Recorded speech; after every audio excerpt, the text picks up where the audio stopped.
یہ وہ مہینہ ہے کہ اللہ تبارک و تعالیٰ نے جن 12 مہینوں میں سے 4 مہینوں کو برکت والا مہینہ بتایا، تو انہی 4 مہینوں میں سے ایک مہینہ جو ہے وہ رجب کا مہینہ ہے۔ رجب جو ہے وہ عظمت والا مہینہ ہے، اس مہینہ کا ادب اور احترام کیا جائے۔ کیوں؟ یہ جو سال کے 12 مہینے ہیں، محرم، صفر، ربیع الاول، تو انہی میں سے یہ 7واں مہینہ ہے رجب کا مہینہ، اور اس کے 2 مہینے کے بعد رمضان شریف آتا ہے۔ تو جس طرح جگہ کے بدلنے سے نیکی بڑھ جاتی ہے، کوئی آدمی اگر اپنے گھر میں نماز پڑھے گا تو اس کو ایک ہی نماز کا ثواب ملے گا، وہی نماز کوئی آدمی مسجد میں جا کر پڑھے گا، اپنی بستی کی جو مسجد ہے، تو اس کو 27 نمازوں کا ثواب ملے گا، اور وہی نماز آدمی جامع مسجد میں جا کر پڑھے گا جو اس شہر کی بڑی مسجد ہے، تو 500 نمازوں کا ثواب ملے گا، اور وہی نماز آدمی بیت المقدس میں جا کر نماز پڑھے، مسجد اقصی میں جا کر نماز پڑھے، تو اس کو 25,000 نمازوں کا ثواب ملے گا۔ وہی نماز اگر آدمی مسجد نبوی میں پڑھے تو اس کو 50,000 نمازوں کا ثواب ملے گا، اور وہی نماز آدمی بیت اللہ شریف میں جا کر پڑھے تو اس کو 1,00,000 نمازوں کا ثواب ملے گا۔ جس طرح جگہ کے چینج ہو جانے سے ثواب بدل گیا ہے، اسی طرح مہینے کے بدلنے سے بھی ثواب بڑھ جاتا ہے۔ جس طرح یہ عظمت والے مہینے ہیں، برکت والا مہینہ ہے جو رجب کا مہینہ ہے، اب اس مہینے میں جب یہ برکت والا عظمت والا مہینہ ہے تو اس مہینے میں نیکیوں کا ثواب بھی بڑھ گیا۔ شاہ ولی اللہ محدث دہلوی رحمۃ اللہ علیہ نے فرمایا کہ جس طرح اس مہینے میں نیکیوں کا وزن بڑھ گیا ہے، نیک کام کا وزن بڑھ گیا ہے، کوئی آدمی نیک کام کرے گا تو اس کو زیادہ ثواب ملے گا، اسی طرح اس مہینے میں گناہ کا وزن بھی بڑھ گیا ہے۔ کوئی آدمی نیک کام کرے گا تو اس کو نیکی کا زیادہ ثواب ملے گا، اس طرح کوئی آدمی اس مہینے میں بھی گناہ کرے گا، رجب کے مہینے میں کوئی آدمی گناہ کرے گا تو اس کو گناہ کا زیادہ عذاب ملے گا، زیادہ گناہ کا بھی وزن بڑھ گیا ہے۔ تو اس طرح یہ مہینہ جو ہے، اس مہینے میں آدمی کو سب سے پہلے گناہوں سے بچنا چاہیے، اور اس مہینے کے بارے میں اللہ تبارک و تعالیٰ نے فرمایا کہ فَلَا تَظْلِمُوا فِيهِنَّ أَنفُسَكُمْ، کہ کم سے کم اس مہینے میں تو اپنے آپ پر ظلم نہ کرے، ان مہینوں میں اپنے آپ پر ظلم نہ کرے۔ کیا مطلب ظلم نہ کرنے کا؟ کہ اس مہینے میں تو گناہ نہ کرے، اس مہینے میں تو آدمی گناہ سے باز آ جائے، اس مہینے میں تو کم سے کم آدمی نماز بن جائے۔ جیسے کہ یہ کہا جاتا ہے جب رمضان کا مہینہ شروع ہوتا ہے، کوئی آدمی روزے سے ہے تو یہ بولتا ہے بھئی روزے میں رمضان کے مہینے میں تو جھوٹ مت بولو، رمضان کے مہینے میں تو غیبت مت کرو، رمضان کے مہینے میں تو کسی کو دھوکہ مت دو، رمضان کے مہینے میں تو کچھ غلط کام مت کرو۔ جس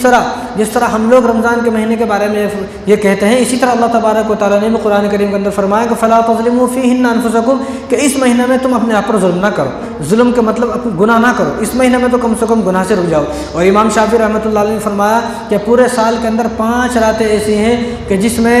آدمی کوئی عبادت کر لے تو اللہ تبارک و تعالیٰ اس کی دعا کو قبول فرماتے ہیں۔ کوئی آدمی ان 5 راتوں میں دعا کر رہا ہے، عبادت کر لے تو اس کی دعاؤں کو، عبادتوں کو اللہ تعالیٰ قبول فرماتے ہیں۔ وہ 5 راتوں میں سے پہلی رات جو ہے وہ عیدین کی رات ہے، بقرعید سے 1 دن پہلے کی رات، اور عید سے 1 دن پہلے کی رات، شب برات کی رات، شب قدر کی رات، اور رجب کی پہلی رات۔ رجب کے مہینے کی جب چاند دکھتا ہے، رجب کے مہینے کا جب چاند نظر آتا ہے، رجب کا مہینہ شروع ہوتا ہے، تو اس میں جو پہلا دن ہے، پہلی جو رات ہے، اس رات میں اگر کوئی آدمی دعا کر لے گا تو اللہ تبارک و تعالیٰ اس کی دعاؤں کو ضرور قبول فرماتے ہیں۔ وہ 5 راتیں ہیں، لیکن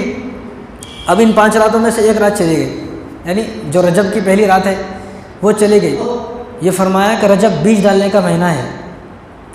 شعبان پانی دینے کا مہینہ ہے، رمضان پھل کاٹنے کا مہینہ ہے۔ اگر کسی آدمی نے کوئی پھل کا پیڑ اگایا، کوئی درخت اگایا، کوئی جھاڑ اگایا، تو اس کو معلوم ہے پہلے بیج ڈالتے ہیں، پہلے چھوٹا اس کو لگاتے ہیں، پھر اس کو پانی دیتے ہیں آہستہ آہستہ، پھر وہ بڑا ہوتا ہے۔ بڑا ہونے کے بعد جب پھل کاٹا جاتا ہے، ایک دم سے آج ہی لگایا آج ہی پھل کاٹ لے، ایسا نہیں ہوتا۔ تو رجب کے بارے میں فرمایا کہ بیج ڈالنے کا مہینہ ہے۔ کیا مطلب؟ کہ اس میں آدمی تیاری کرے،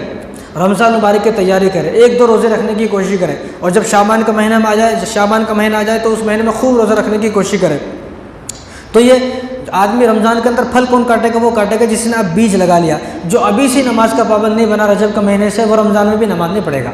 تو اسی طرح ابھی سے ہی اپنے کاموں کو فارغ کرے، بھئی میں پہلے 12 گھنٹے کام کرتا تھا لیکن اب میں 10 گھنٹے کام کروں گا، شعبان کا مہینہ آئے گا تو 8 گھنٹے کام کروں گا، رمضان کا آئے گا مہینہ تو میں صرف 6 گھنٹے کام کروں گا۔ تو اس لیے فرمایا کہ اس مہینے میں جو آدمی تیاری کر لے گا، اپنے آپ کو مستعد کر لے گا اور استقامت پر رک جائے گا، ڈٹ جائے گا، تو وہ آدمی اس کو آسانی ہوگی کہ رمضان کے مہینے میں عبادت کرنے کی۔ اسی طرح جب یہ رجب کا مہینہ شروع ہوتا تھا تو حضور صلی اللہ علیہ وسلم ایک دعا ارشاد فرماتے، وہ دعا سب کو سکھاتے، صحابہ کو سکھاتے، تم یہ دعا کرو، کون سی؟ کہ اللہم بارک لنا فی رجب و شعبان وبلغنا رمضان۔ یہ مسند احمد کی روایت ہے کہ تم اس دعا کو کرو، یا اللہ میرے رجب کے مہینے میں برکت دے اور میرے شعبان کے مہینے میں برکت دے اور مجھے رمضان تک پہنچا۔ کہیں ایسا نہ ہو کہ رمضان کے آنے سے پہلے ہی میری وفات ہو جائے، پھر کیا فائدہ؟ اگر رمضان کے مہینے سے پھر چاہے ایسا ہو رمضان کا مہینہ شروع ہوا، رمضان کا مہینہ شروع ہوتی چاہے میری موت آ جائے، کوئی مسئلہ نہیں، کیونکہ رمضان میں جس کی وفات ہوتی ہے جہنم کے دروازے اس کے لیے بند کر دیے جاتے ہیں، کیونکہ سب کو معلوم ہے جب رمضان شروع ہوتا ہے تو شیطان کو قید کر دیا جاتا ہے اور جہنم کے دروازے بند کر دیے جاتے ہیں۔ اب جب جہنم کے دروازے بند ہو گئے، اگر کوئی آدمی شعبان اور رمضان کے مہینے میں جس کی وفات ہوئی تو کیا اس کو عذاب ہوگا؟ اس کو عذاب نہیں ہوگا۔ تو اسی لیے اللہ تبارک و تعالیٰ نے یہ دعا سکھائی ہے کہ رمضان کے 2 مہینے پہلے اس دعا کو آدمی پڑھتا رہے، اس دعا کو سیکھ لے اور بار بار اس دعا کو پڑھتا رہے، اللہ میری عمر میں برکت دے، مجھے بیماریوں سے حفاظت فرما، بیماریوں اور تکلیفوں سے، پریشانیوں سے اور قرض سے حفاظت فرما، کہیں ایسا نہ ہو کہ کوئی بیماری میرے اوپر آ جائے اور میرا پورا رمضان اسپتال میں کٹ جائے، پورا رمضان دوائی کھانے میں ختم ہو جائے، پورا رمضان جو ہے بیماری میں، پریشانی میں، تکلیفوں میں اور کورٹ کچہری اور پولیس اسٹیشن کا چکر لگاتے ہوئے کٹ جائے۔ اس لیے تم 2 مہینے پہلے اس دعا کو کرو کہ اللہم بارک لنا فی رجب و شعبان و بلغنا رمضان، یا اللہ میرے رجب کے مہینے میں برکت دے، شعبان کے مہینے میں برکت دے اور مجھے رمضان تک پہنچا دے۔ کتنی خوبصورت دعا ہے، تو ہر مسلمان کو یہ دعا کرنا چاہیے۔ اس دعا کے اندر آپ صلی اللہ علیہ وسلم نے 3 مہینوں کا ذکر فرمایا، رجب کا مہینہ، شعبان کا مہینہ اور رمضان کا مہینہ، اور ان تینوں مہینے میں بھی 3 راتیں ہیں۔ شب معراج کی رات ہے رجب کے مہینے میں، شب برات کی رات ہے شعبان کے مہینے میں، اور شب قدر کی رات ہے رمضان کے مہینے میں۔ تو رسول اللہ صلی اللہ علیہ وسلم کی حکمت اور ان کی جو فہم و فراست ہے، ہم تو وہاں تک نہیں پہنچ سکتے، لیکن حضور کی اس بات کو سمجھنے کی کوشش کریں کہ حضور نے یہ جو دعا فرمائی ہے کہ 3 مہینے کے بارے میں بھی فرمائی ہے اور 3 راتوں کے بارے میں فرمائی ہے کہ یہ 3 راتیں تمہیں حاصل ہو جائیں گی تو تمہیں بہت کچھ حاصل ہو جائے گا۔ شب برات کی رات اگر حاصل ہو جائے گی تو اس میں تم عبادت کر سکتے ہو، اللہ کو منا سکتے ہو، اور شب قدر کی رات اگر تمہیں حاصل ہو گئی تمہارا 1000 مہینوں سے زیادہ بہتر ہے۔ صحابہ جو تھے نا، وہ رمضان کے آنے سے 6 مہینے پہلے دعا کرتے تھے، ہمیں تو 2 مہینے پہلے کہا جا رہا ہے، لیکن پھر بھی کتنے سارے مسلمان ایسے ہیں جن کو یہ دعا یاد ہی نہیں ہے، تو یہ دعا یاد ہونی چاہیے۔ اور یہاں صحابہ 6 مہینے پہلے دعا کرتے تھے، اللہ 6 مہینے گزر گئے، اب 6 مہینے باقی ہیں، رمضان سے پہلے میری موت نہ آئے، پھر رمضان شروع ہوتے ہی چاہے چاند نظر آتے ہی موت ہو جائے، لیکن رمضان سے پہلے میری موت نہ آئے، کہ کیوں کہیں کہ میں رمضان کا جب مہینہ شروع ہوگا تو روزے رکھوں گا، عبادت کروں گا، جس میں ہر چیز کا وزن بڑھ جاتا ہے۔ تو اس لیے آپ صلی اللہ علیہ وسلم نے جگہ فرمایا کہ رجب اللہ کا مہینہ ہے، شعبان میرا مہینہ ہے اور رمضان میری امت کا مہینہ ہے۔ رجب کس کا مہینہ ہے؟ اللہ کا مہینہ ہے۔ اس لیے میں کہتا ہوں کہ جو مہینہ اللہ کا مہینہ ہے، کم سے کم اس مہینے میں تو آدمی گناہ نہ کرے۔ اور فرمایا گیا یہ جو رجب کا مہینہ ہے یہ خبر دینے والا ہے، یعنی رمضان کی خبر دینے والے میزبان ہیں، آگے مہمان جو آنے والا ہے وہ رمضان ایک مہمان ہے، جو رمضان مہمان آ گئے اس کی خبر دینے والا ہے رجب کا مہینہ، کہ بس اب 1 مہینہ ہے، اس کے بعد رمضان شروع ہو جاتا۔ تو یہ مہینہ اللہ کا مہینہ ہے، تو میں تو اس لیے بارہا یہ کہتا ہوں کہ کم سے کم آدمی اس مہینے میں تو نماز کا پابند بن جائے، اس مہینے میں تو گناہوں کو چھوڑ دے۔ اگر قیامت کے دن اللہ تبارک و تعالیٰ فرمانے لگے کہ جو میرا مہینہ تھا 12 مہینوں میں سے، چل میرا مہینہ کا حساب دے، باقی مہینے چھوڑ دے، چل تو صرف میرے مہینوں کا حساب دے، تو پھر کیا کریں گے؟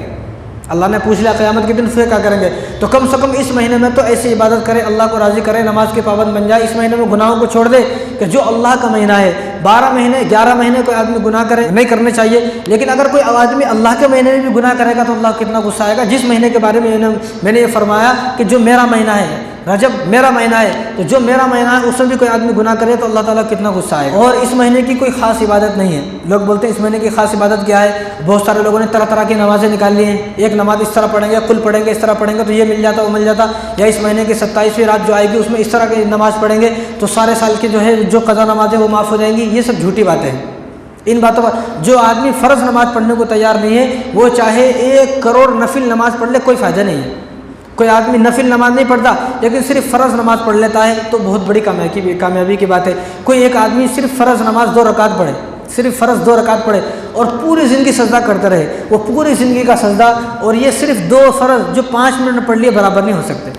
فرض نماز کی وہ جو ہے وہ فضیلت ہے۔ تو ایک آدمی فرض نماز پڑھتا نہیں ہے اور وہ یہ کہتا رہے کہ رجب کے مہینے میں اس طرح نماز پڑھیں، اس طرح نماز پڑھیں، یہ مل جائے گا، ساری جھوٹی باتیں ہیں۔ اور دوسری بات رجب کے مہینے کے بارے میں یہ پھیلایا ہوا ہے کہ 27 رجب کو جو آدمی روزہ رکھے گا تو اس کو جو ہے اس کے سارے گناہ معاف ہو جائیں گے، اس کو یہ ملے گا وہ ملے گا، اور جو ایک روزہ رکھے گا، 1000 روزہ اس کو بولا جاتا ہے کہ جو 27 رجب کا روزہ رکھے گا اس کو 1000 روزوں کا ثواب ملے گا۔ ایسا کوئی حدیث نہیں ہے، ایسی نہ جانے کس نے بنائی ہوئی ہے، یا اگر کوئی ثواب دے گا تو وہی دے گا ثواب جس نے یہ بات پھیلائی ہے، باقی اللہ اور اللہ کے رسول تو یہ ثواب نہیں دیں گے۔ تو اگر کوئی آدمی رکھنا چاہتا ہے نفل سمجھ کر تو نفل رکھ لے،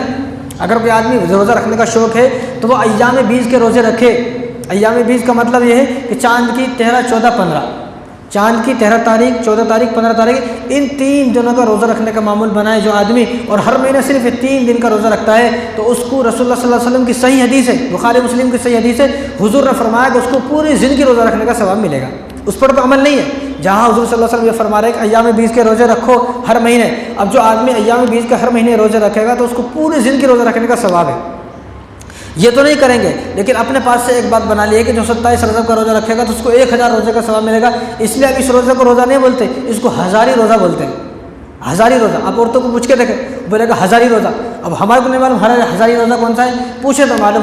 معلوم ہوتا ہے کہ 27 تاریخ کو جو روزہ رکھا جاتا ہے اس کو ہزاری روزہ بولتے ہیں۔ تو ایسا کوئی ثواب نہیں ہے، اور یہ من گھڑت باتیں ہیں اپنی طرف سے بنائی ہوئی ہے۔ تو اس مہینے کی کوئی خاص عبادت نہیں ہے، بس یہ ہے کہ آدمی فرض نمازوں کی پابندی کر لے تو بہت بڑی بات ہے۔ اور رسول اللہ صلی اللہ علیہ وسلم کی وفات کے بعد جب حضرت عمر رضی اللہ تعالیٰ کا زمانہ آیا تو عمر رضی اللہ تعالیٰ کے زمانے میں لوگ 27 رجب کا روزہ رکھنے لگے۔ کیوں؟ کیونکہ اس رات میں رسول اللہ صلی اللہ علیہ وسلم معراج پر گئے ہیں، آسمانوں پر گئے ہیں، آپ صلی اللہ علیہ وسلم کو معراج ہوئی ہے،